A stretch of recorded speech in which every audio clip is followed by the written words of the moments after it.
Let's take a laid-back but thorough look at all the right moves. The 1983 teen sports flick that tends to get lost in the shuffle of glitzier 80s movies. Don't let that fool you. This one's probably the most raw and real high school football film America's ever put out. The cast? Absolute fire, with 2 future stars breaking out. Tom Cruise as Stefen Stef Djordjevic, the cocky but talented high school cornerback just dying to get out of his dying steel town with a football scholarship. This was literally Cruise's 4th movie, right after Risky Business, and honestly, it's where he started to become the Tom Cruise we all know. Craig T. Nelson as Coach Nickerson, the hard-nosed, borderline scary coach who basically became the blueprint for every intense movie coach after him. Nelson later got super famous for Coach, the sitcom, and as the voice of Mr. Incredible. Lea Thompson as Lisa Leetsky, Stef's girlfriend and would-be musician trying to carve her path to California. This was her first feature film, and she shot this and Back to the Future almost right after each other.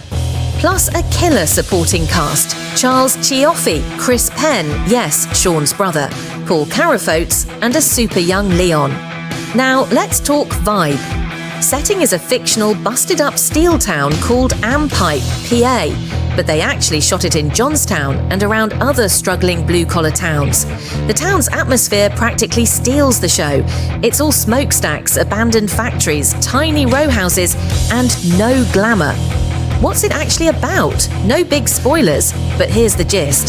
Stef is a senior, star defensive back, and his whole ticket out of town is riding on landing an engineering scholarship through football.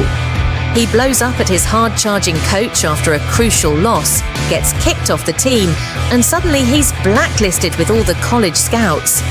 The rest of the movie is Stef trying to fix things, figure out his future, and make things work with his girlfriend Lisa, who might just be dreaming bigger than Western PA can handle.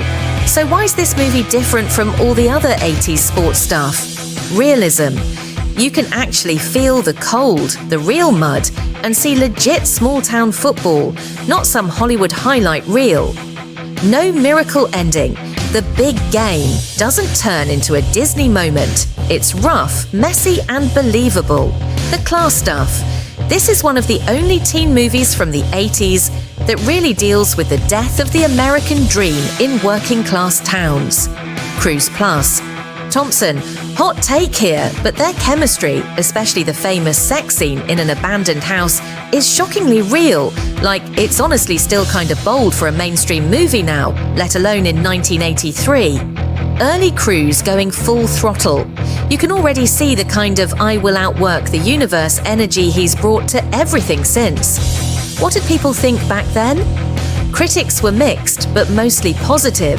Roger Ebert gave it 3 out of 4 stars, mostly because it didn't play by the sports movie rules.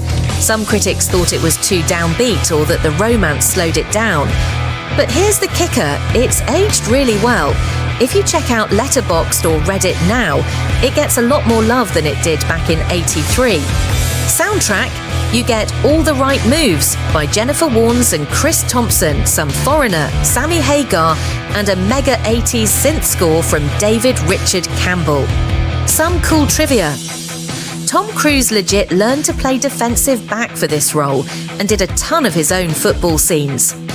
The movie was first called The Dreamer and had a way darker ending, but people hated it so much in early test screenings, they reshot a more hopeful finish. Lea Thompson says she and Cruise were both freaking out about doing the sex scene, since neither had ever done nudity on screen before. Thompson was going to back out of the scene and the movie until Cruise said that he'd also go fully nude for the scene. That said, even then, body double inserts are used in the movie. How does it stack up compared to other 80s teen sports movies? Okay, so it's not iconic like The Breakfast Club, it's not as feel-good as Hoosiers, and it didn't make as much noise as Fast Times. But talk to anyone who actually grew up in one of those Rust Belt towns, and they'll tell you, this is the one that felt the most honest and hit the hardest. Bottom line, All the Right Moves is the anti-Remember the Titans. No heartwarming speeches, no soaring soundtrack, No fairy tale comeback. Just a pissed off kid trying to fight his way out of a nowhere town. And 40 plus years later, it still packs a punch. Want to keep the 80s nostalgia rolling? Hit subscribe on Movies of the 80s. You don't want to miss more deep dives like this.